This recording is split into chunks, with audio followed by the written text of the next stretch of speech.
So we're here, guys, a day after the elections, and people are mad. They are big mad, hugely, bigly mad today. A lot of people out here are talking about moving out of the state. They're not happy about it. They said they're going to be moving from all the states that the Democrats have won. Yeah, um, they're in for a rude awakening. I got a couple good people they're talking about they're moving to Florida. They're gonna go down there since Abigail Spanberger's won, and there's people in New York talking about they're gonna be moving now because Zoran won up there in New York. It sounds like a bunch of crybaby bullshit to me.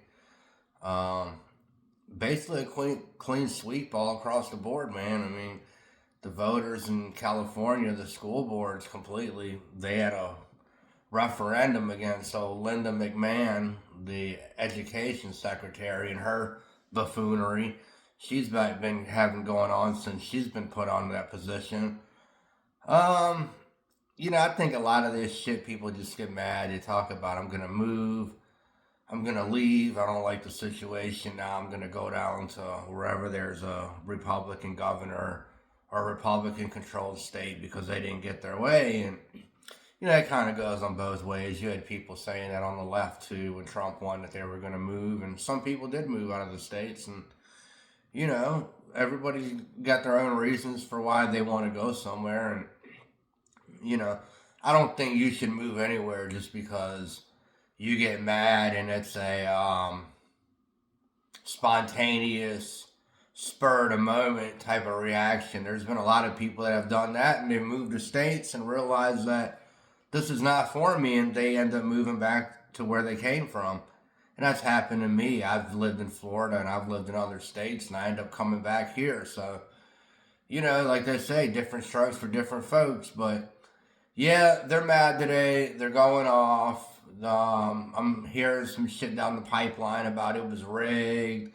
They cheated. You're going to get that now all the time since Trump's already put that whole bullshit in the air now. So every election now there's going to be, oh, you cheated, it was rigged, illegals voted, blah, blah, blah, blah, blah. And it goes on. People are going to say shit when they get mad, and they're going to make accusations when they get mad. And when it all clears, people are going to realize that it's not as bad as they built up in their head that it was going to be.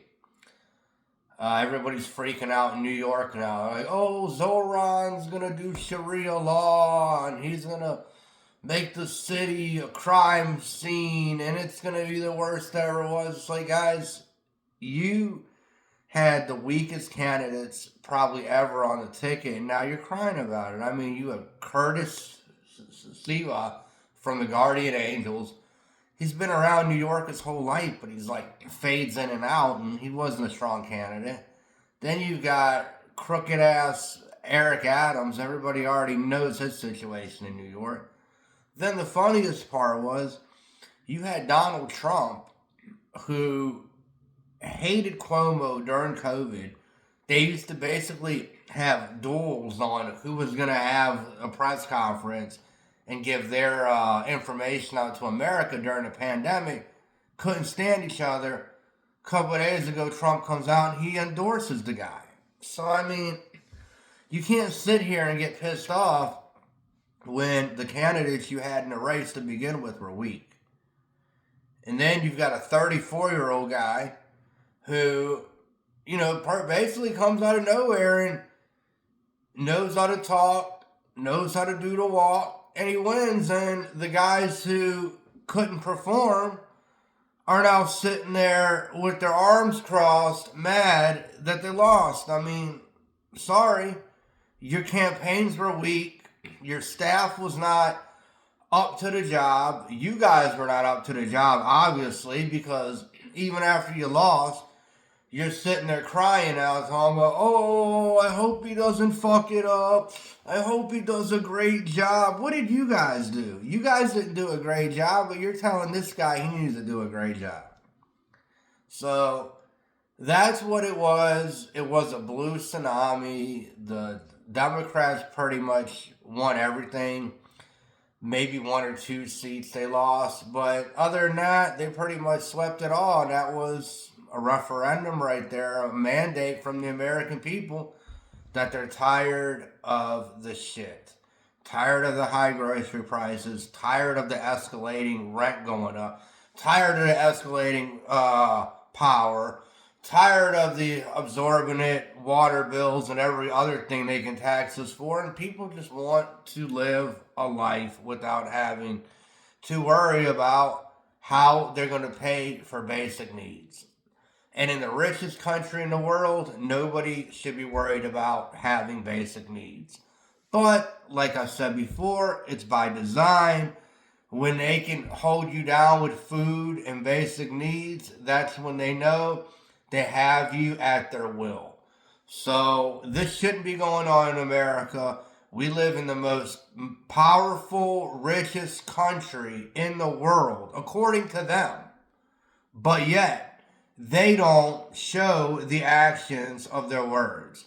So let's start actually having action instead of just saying words. And let's show people that if we all work together, can nobody defeat us. We are, we're on top of our game, and we've done it before and we can do it again. And that's my 2 cents. Guys, please like, share, and subscribe to my channel. It really helps out the algorithm. I appreciate all my new subscribers to the channel. It really helps out a lot. I thank you guys very much. And I'll be on here later. You guys take care of yourselves and see ya.